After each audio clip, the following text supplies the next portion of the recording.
My name is Charles Mason, and I'm Chief Curator here at the Gardiner Museum. I organized Breaking Boundaries to showcase 4 young Canadian artists whose work challenges our expectations about form, function, material, and meaning in ceramic art.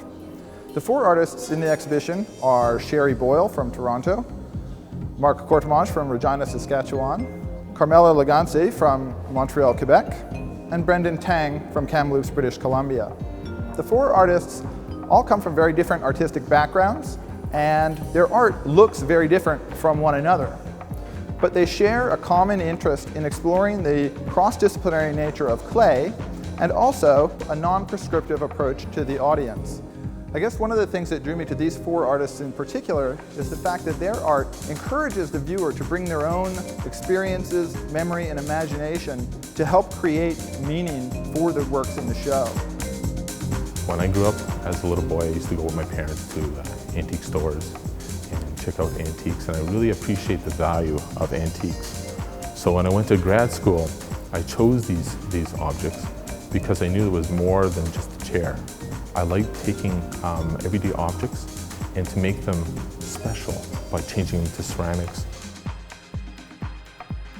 The work that's on display here is the Manga Ormolu series, and it explores kind of popular culture, and it also looks at traditional Chinese ceramics. So it's kind of a mashup of historical ceramics and then contemporary, very popular culture imagery.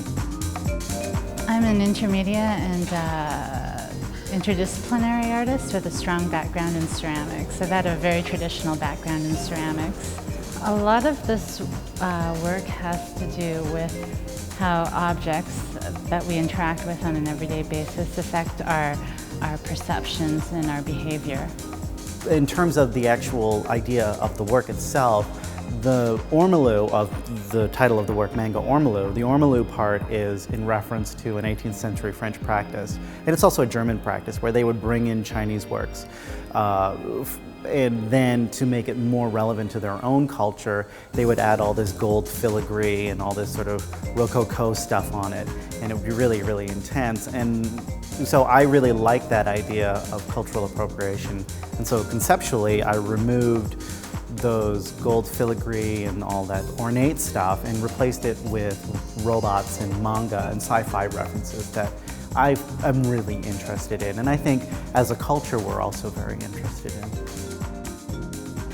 Vampirism seems to be a really dominant visual trope in our popular culture these days, and I was interested in why that was and how that related to culture and to ceramics.